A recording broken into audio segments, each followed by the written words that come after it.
तमाम देखने और सुनने वालों को खुशामदीद। इस ट्यूटोरियल में हम एक टेक्स्ट इफेक्ट पर काम करेंगे और देखेंगे कि हम किस तरह से अपने टेक्स्ट कैरेक्टर्स को आपस में लिंक कर सकते हैं। इस तरह का इफेक्ट आपने मुख्तलिफ लोगोज में या शादी कार्ड्स पर देखा होगा। और ये देखते हैं कि हम किस तरह से ये इफेक्ट हासिल कर सकते हैं। इसके लिए हम सबसे पहले नई फाइल ओपन करते हैं और उसका साइज डिफ़ॉल्ट फोटोशॉप साइज रख लेते हैं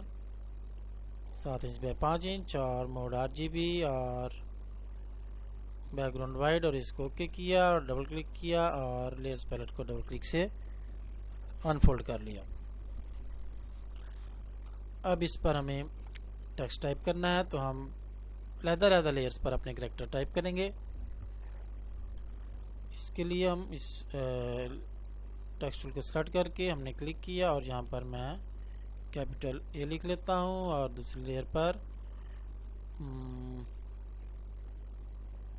टूल सेलेक्ट किया, फिर टेक्स्ट टूल और यहाँ क्लिक किया और यहाँ पर C लिख लेता हूँ। आपने जो भी कैरेक्टर इस तरह से लिंक करने हो आप अपनी मर्जी से उनको कर लें। मेथड जो है वो हम इसमें देख लेंगे, तो फिर बाद में आप इजीली अपनी मर्जी के कैरेक्टर्स को लिंक कर सकते हैं। इसमें हमें जो इफेक्ट ये ज़्यादा खूबसूरत ये मिलता है, उसके लिए हम क्या करते हैं कि टेक्स्ट इस तरह का हम यूज़ करते हैं कि जो ओल्ड इंग्लिश स्टाइल या जिसको हैंड राइटिंग स्टाइल भी कहते हैं। तो इसके लिए जो टेक्स्ट मैं यहाँ पर इस्तेमाल करने लगा हूँ ये है जी इंग्लिश 111 VIVACE जी, मेरे ख्याल से ठीक रहेगा। A का भी हमने स्टाइल वो चेंज किया और C का भी हम वो स्टाइल कर लेते हैं। जी, ये फ़ोन का नाम आ गया और अब हमने इनके कलर भी चेंज करने हैं ताकि हम इजीली जो काम है अपना वो देख सकें। C को हमने ब्लू कर लिया और A को C को रेड कर लिया, A को ब्लू कर लेते हैं और इसको ओके किया। और जी, अब हम ये करते हैं कि इस इफेक्ट के लिए शेडो भी अगर हम अप्लाई करेंगे तो ज़्यादा रियलिस्टिक लुक देगा। तो हम इसके ऊपर ड्रॉप शेडो की ऑप्शन मैंने ओपन की और चूँकि हमें यहाँ पर इस ट्यूटोरियल में इसका जो शेडो है उसको भी सिलेक्ट करना होगा और उसके लिए ज़रूरी है कि वो डार्क हो, वरना ये जो हमारी जो ये ओपेसिटी जब कम होती है तो उसकी सिलेक्शन में प्रॉब्लम होती है या वो हम इजीली इसको नहीं कर सकते। तो लिहाजा हम यहाँ से जो इसका स्प्रेड है इसका थोड़ा वैल्यू ज़्यादा कर देते हैं।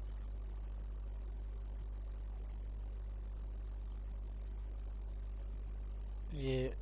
16 हो गया, मेरे ख्याल से ये ठीक है। इसको ओके किया और यही ड्रॉप शेडो लेफ्ट क्लिक से ड्रैग करके नीचे वाली लेयर के ऊपर फेंका तो वही इफेक्ट जो था उसमें अभी अप्लाई हो गया सेम सेटिंग्स के साथ। और अब हमने ये करना है कि हमने इनको किस तरह से सेट करना है ये हम यहीं पर कर लेते हैं। मेरे ख्याल से ये ठीक रहेगा।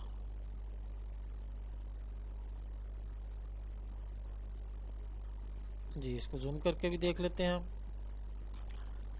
बल्कि इसको हम इनका साइज थोड़ा बड़ा कर लेते हैं। तो इसको हम क्या करते हैं, एक लेयर को सिलेक्ट कर लेते हैं, दूसरी को क्लिप कर लेते हैं, मूव टूल को सिलेक्ट किया, शो बाउंडिंग बॉक्स, दोनों के गिर्द वो हमारा जो बटन थे वो नमूदार हो गए और इनको हमने इस तरह से शिफ्ट की प्रेस करके ड्रैग किया, डबल क्लिक किया और ये एंटर कर दें और शो बाउंडिंग बॉक्स ऑफ करें। जी, हमारे ख्याल से इसको हम इसका क्लिप ऑफ किया। C को मैं थोड़ा मूव करना चाह रहा हूँ, मेरे ख्याल से ये ठीक रहेगा। हम इस तरह से करेंगे इसको कि यहाँ से C ऊपर, यहाँ से नीचे इसी तरह से रहेगा और यहाँ से फिर ऊपर, यहाँ से C ऊपर आएगा या यही नीचे चला जाएगा। इस तरह से हमें लुक देगा जैसे यहाँ से C ऊपर है और यहाँ से तो नीचे आई, यहाँ से फिर ऊपर है। तो ऑब्जेक्ट को तो हम डिलीट कर लेते हैं, लेकिन ये जो इसका शेडो है इसको हम किस तरह डिलीट करेंगे, डायरेक्टली हम उसको डिलीट नहीं कर सकते। उसके लिए हम क्या करेंगे कि ये जो ब्लेंडिंग हमारी ऑप्शंस हैं ड्रॉप शेडो की, इसको हम सेपरेट कर लेते हैं अपनी टेक्स्ट लेयर से। यहाँ पर हम टेक्स्ट लेयर को भी राइट क्लिक से उस लेयर को सेलेक्ट किया, उसके ऊपर राइट क्लिक किया, रेस्ट्राइज लेयर, A को भी सिलेक्ट किया और रेस्ट्राइज लेयर, और इसको हमने अब ये करना है, इसका जो शेडो वाली जो इसकी प्रॉपर्टी है उसको हमने अलग लेयर में कन्वर्ट करना है। तो लेयर लेयर स्टाइल, और इसमें हमारे पास आखिरी पोर्शन में ऑप्शन है क्रिएट लेयर की, इसको हम क्लिक करेंगे तो अब देखें जैसे उसको क्लिक किया उसकी एक अलग से लेयर उसी फॉर्मेट में बन गई जिस फॉर्मेट में हमारी वो ऊपर वाली लेयर थी जिस पर टेक्स्ट लिखा गया था जी। अब ये हमारा अलग से एक जो है लेयर तैयार हो गई है जिस पर के उसका शेडो मौजूद है। इसी तरह से हम सी को सिलेक्ट करेंगे और लेयर पर जाकर लेयर स्टाइल, और इसको भी हम क्रिएट लेयर, और ये हमारा सी का जो शेडो था वो भी एक सेपरेट लेयर में कन्वर्ट हो गया। अब वो उसका जो डिफ़ॉल्ट वाली हमारी ऑप्शंस थी, फिल्टर जो थे इस पर अप्लाई किए ड्रॉप शेडो के, अब वो उसकी प्रॉपर्टी चेंज हो गई हैं और अब वो एक सेपरेट लेयर बन चुकी है। अब हमने क्या करना है कि जी इसको थोड़ा जूम इन कर लेते हैं जहां पर हमने काम करना है, और सॉरी जी हमने यहाँ से क्या करना है, सी को ऊपर लाना है। तो सी को ऊपर लाएंगे यानी कि यहाँ से ए को इरेज करेंगे, जिसको इरेज करना हो उसको सिलेक्ट कर लेते हैं, और जो सिलेक्शन है हमारी यहाँ से या तो मैनुअली करें, लेकिन उसकी बजाय हमारे पास एक सहूलत है कि हम कंट्रोल लेफ्ट क्लिक, कंट्रोल की प्रेस की और लेफ्ट क्लिक किया सी के ऊपर। अब हमारा सी सिलेक्ट हो गया, लेकिन चूंकि हम ए लेयर पर हैं लिहाजा अब हम जो काम करेंगे वो ए पर अप्लाई होगा। इरेजर टूल को सिलेक्ट किया, इसकी ओपेसिटी 100% कर लें और ब्रश साइज मुनासिब, और इसको हम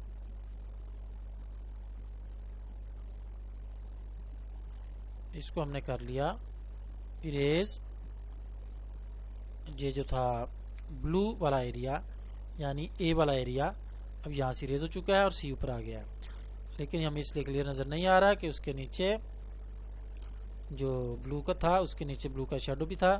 और वो इस टाइम हमें नज़र आ रहा है। अब उसको हम किस तरह से सिलेक्ट करेंगे और डिलीट करेंगे, उसके लिए हम ये करते हैं कि ए का जो शेडो है हमने वो डिलीट करना है, लिहाजा हम ए के नहीं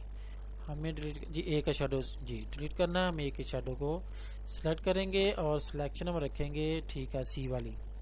सी हमारा सिलेक्टेड है इस टाइम, और इरेजर टूल से हम इस एरिया के अंदर से ए का जो शेडो है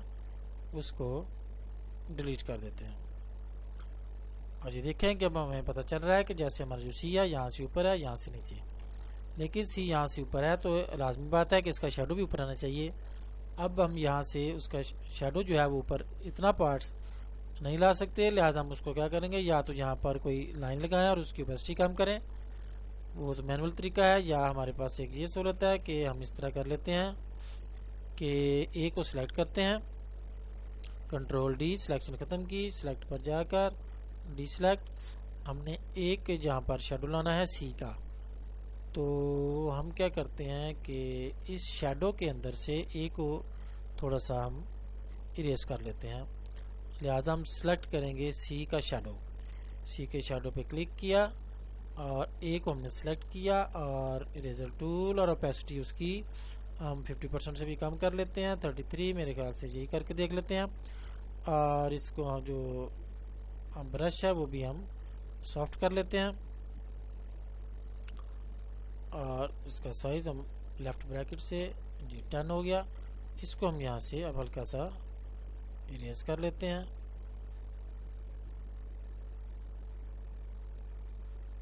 और इस पर डबल क्लिक किया, जूम आउट और कंट्रोल डी, सिलेक्शन हमारी ख़त्म, और ये हमारा जो काम था वो यहाँ से ख़त्म हो गया। अब इसी तरह से हमने यहाँ तक कुछ नहीं करना, यहाँ से फिर हमने सी को ऊपर लाना है, तो हम सी को ऊपर लाएंगे, ए को रेज करेंगे, ए को सेलेक्ट किया, सी को कंट्रोल क्लिक से सिलेक्ट और सिलेक्शन सी की आ गई, और इरेजर टूल को 100%, और यहाँ से हमने सी ऊपर आ गया, ए इरेज हो गया तो वहाँ से सी नज़र आने लग गया। अब यहाँ हमने जो शेडो है ये है ए का, वो डिलीट करना है, तो सिलेक्शन वही रहेगी और लेयर जो है हमारी वो ए ड्रॉप शेडो वाली सिलेक्ट हो जाएगी, और यहाँ से हमने इसको इरेज कर दिया। जो ए का शेडो सी के ऊपर आ रहा था, अब सी का शेडो ए के ऊपर आना चाहिए, तो हम ए को सिलेक्ट करते हैं और उसकी जो शेडो था उसको लेफ्ट क्लिक से नहीं ये सॉरी सी का है ये शेडो, तो हम सी का शेडो सेलेक्ट करेंगे और यहाँ से हमने करना है ये वाला शेडो, तो ए का जो हम लेयर है वो ए की सिलेक्ट रखेंगे और इरेजर टूल को सिलेक्ट किया उसी तरह से, और ओपेसिटी इसकी हम 50 से थोड़ी कम कर लेते हैं, 32 कर ली, और इसको हम एक दफ़ा और ये 2 दफ़ा ड्रैग किया और कंट्रोल डी, सिलेक्शन ख़त्म, zoom out, double click zoom tool पे, और हमारा काम जो था यहाँ हो गया। और इसके अलावा जी काम हमारा मुकम्मल हो गया। हमने सी का ये पार्ट ऊपर ले आया, उसके नीचे शेडो भी आ गया, ये नीचे रखना था, यहाँ से सी ऊपर, उसका शेडो नीचे, और हमारा काम जो था वो मुकम्मल हो गया। उम्मीद है कि ये लिंक्ड टेक्स्ट इफेक्ट जो था आपको पसंद आएगा और आप इसे अपने काम में लाएंगे। फिर मिलते हैं।